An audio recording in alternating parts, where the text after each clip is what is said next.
পশ্চিমবঙ্গের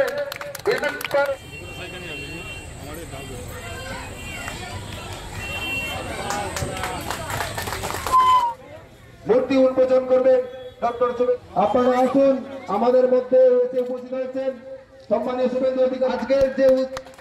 আজকের যে আয়োজন, আজকের উদ্বোধক সম্মানীয় শুভেন্দু। আজকে বিধান এক প্রধানের জন্য তিনি সংগ্রাম করেছিলেন, তার সুযোগ প্রসারিত হয়েছে মোদীজি এবং অমিত শাহ কুশলী নেতৃত্বের মাধ্যমে।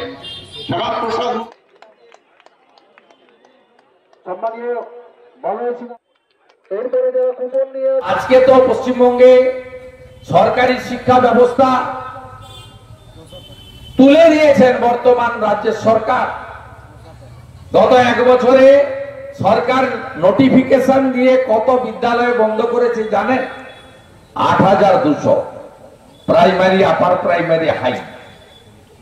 ৮,২০০ শিক্ষা প্রতিষ্ঠান বন্ধ হয়েছে। কেন বন্ধ করছেন? যাতে একটু যারা রোজগার করতে পারেন তারা যাতে প্রাইভেট স্কুলে নিয়ে চলে যান, সিবিএসসি, আইসিএসসি, যাতে সেন্ট্রাল বোর্ডের স্কুলগুলোতে চলে যান। সেখানে গোছা গোছা টাকা দিয়ে আমার ছেলে মেয়ে ইংরেজি শিখবে, আমার ছেলে মেয়ে ভালো কম্পিউটার শিখবে।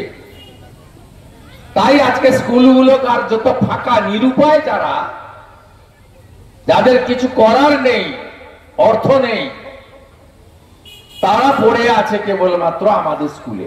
আপনি ভাবতে পারেন এই প্রথমবার অনার্সে ৮৪,০০০ আসন, বারবার নোটিফিকেশন দেওয়ার পরেও ৫০,০০০ ভর্তি হয়নি। ৩৪,০০০ আসন। আমি যখন ছাত্র রাজনীতি করতাম কলেজের গেটে গেটে, তখন আমাদের দরবার করতে হতো, অধ্যক্ষের কাছে ধর্ণা দিতে হতো, জিবির কাছে আবেদন করতে হতো, ভূগোল অনার্সের সিট বাড়িয়ে দিন, অ্যাকাউন্টেন্সি অনার্সের সিট বাড়িয়ে দিন, ম্যাথমেটিক্স অনার্সের সিট বাড়িয়ে দিন, ফিলোজফি অনার্সের সিট বাড়িয়ে দিন। আর আজকে পশ্চিমবাংলার শিক্ষা ব্যবস্থা এই জায়গায় গেছে। আমি ৪ বছরের বেশি সময়কাল বিরোধী দলনেতা, ২০০৬ সাল থেকে এমএলএ, মাঝে ২বার এমপি ছিলাম। পশ্চিমবঙ্গ বিধানসভায় সরকারি শিক্ষা ব্যবস্থা নিয়ে আলোচনা হয় না। সত্যম রায়চৌধুরীর ইউনিভার্সিটি হবে, স্পোর্টস ইউনিভার্সিটি, অমুক ইউনিভার্সিটি, তমুক university, Miraj sir Bhawanipur university, সব প্রাইভেট ইউনিভার্সিটি, প্রাইভেট কলেজ। তার বিল আছে পশ্চিমবঙ্গ বিধানসভায়। Right to education Atal Bihari Vajpayee করে গেছিলেন যে সর্বশিক্ষা অভিযান, স্কুল ছুট পড়ুয়াদের স্কুলে আনতে হবে, দুপুরে একটু খাবার দিতে হবে, সমগ্র শিক্ষা মিশন, তাদের ব্যাগ দিতে হবে, জুতো দিতে হবে, জামা কাপড় দিতে হবে। তো অটল বিহারী বাজপেয়ী যখন প্রধানমন্ত্রী ছিলেন তিনি করে গেছিলেন। আজকে এই পশ্চিমবঙ্গের শিক্ষা ব্যবস্থা প্রায় ধ্বংসের মুখে দাঁড়িয়ে গেছে। তাই শিক্ষাবিদ ডক্টর শ্যামাপ্রসাদ মুখার্জির ভাবনায় প্রকৃত শিক্ষার কথা আমরা ভাববো এবং তাকে স্মরণে রাখবো। তিনি আদর্শ একজন শিক্ষাবিদ ছিলেন। শিক্ষার প্রচার প্রসার এবং সার্বজনীন শিক্ষার ক্ষেত্রে তার ভূমিকা আমরা অস্বীকার করব না। পরিশেষে মূর্তি তো উন্মোচন করলাম, সেই মূর্তি যাতে যথাযথ সম্মানিত হয় সেটা দেখতে হবে। পাশে একটা সোলার আলো লাগাতে হবে, পরিষ্কার পরিচ্ছন্ন রাখতে হবে। আত্মবলিদান দিবস 23 তারিখে এবং 23শে জুন, 6 জুলাই তার জন্ম জয়ন্তীতে পুষ্পার্ঘ্য নিবেদন করতে হবে, সেবামূলক কাজ করতে হবে। 26শে জানুয়ারি প্রজাতন্ত্র দিবস, 15ই আগস্ট স্বাধীনতা দিবস, 9ই আগস্ট ভারত ছাড়ো আন্দোলনের দিবস। এই বিশিষ্ট বিশিষ্ট দিনে আমরা তার মূর্তিতে যেন মাল্যদান করি, তিনি যেন প্রকৃত সম্মান পান। আমি জানি সেটা হবে, কারণ আমার প্রিয় গোপালনগরবাসী, এই এলাকার মানুষের হয়তো অভাব আছে, বাড়িতে বাড়িতে শিক্ষা আছে, এখানকার মানুষ অত্যন্ত সচেতন মানুষ, তাই এখানকার মানুষজন সেই কাজটা করবে, তারা প্রকৃত দেশপ্রেমী। আপনারা সবাই ঐক্যবদ্ধ হন। আমরা আগামী দিনে ভালো কিছুর অপেক্ষায় আছি।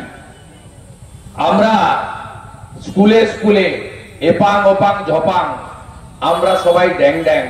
মুখ্যমন্ত্রীর লেখা এইসব বই আমাদের ছেলে মেয়েরা পড়ুক আমরা চাই না।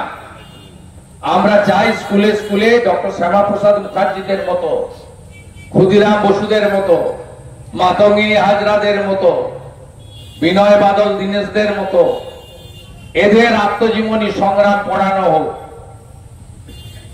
আপনারা দেখবেন রাজ্য সরকার সার্কুলার দিয়েছে মুখ্যমন্ত্রীর লেখা 19টা বই কিনতে হবে। আমি তার রাজনৈতিক বিরোধী বলে বলবো না, ওই বইগুলো পড়া যায় না, পড়ানো যায় না।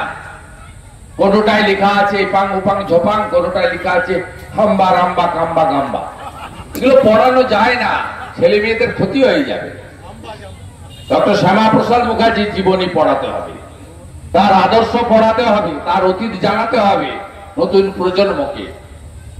আমরা নিশ্চিত যে আগামী 8 মাস পরে সে সুযোগ বাংলা গণদেবতা জনতা জনার্দন পশ্চিমবঙ্গের মানুষ সে সুযোগ আমাদের করে দেবেন, যে সুযোগের মধ্য দিয়ে আজকের দিনটি সরকারিভাবে উদযাপিত হবে। আগামী দিনে আমরা যদি সুযোগ পাই স্কুলে স্কুলে ডক্টর শ্যামাপ্রসাদ মুখার্জির জীবনী পড়ানো শুধু নয়, তার ছবি রাখার ব্যবস্থা করব। তিনি কে ছিলেন আমাদের নতুন প্রজন্ম, আগামী প্রজন্মের জানা দরকার আছে।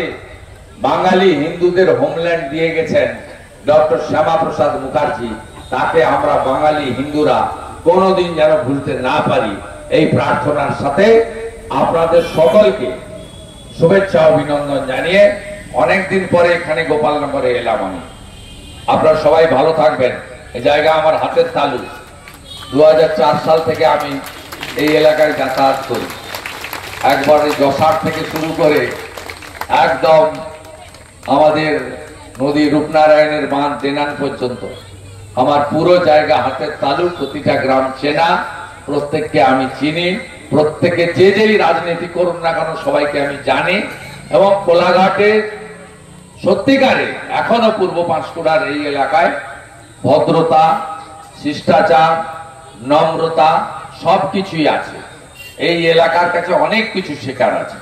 আপনাদের সকলকে ধন্যবাদ জানিয়ে আমি আমার কথা শেষ করলাম। এটা নতুন কি হয়েছে? 1 বছর ধরে এই মামলা নিয়ে লড়াই করছি, পদ্মা সুপ্রিয়াদের নিয়ে। আমাকে আবার কি আপনি বলছেন? 1 বছর ধরে তো আমি তাদের সঙ্গে কাঁধে কাঁধে, মামলা তো ক্লোজ করে দিয়েছিল সিআইডি। আমরা লড়াই করে হাইকোর্টে আইনজীবী দিয়ে দীর্ঘ লড়াইয়ের পরে জাজমেন্ট এসছে।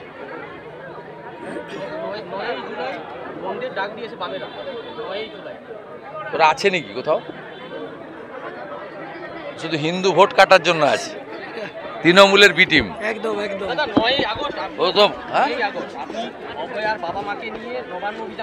না, ওনার বাবা মা ডিক্লেয়ার করেছে, আমি প্রস্তাব করেছি।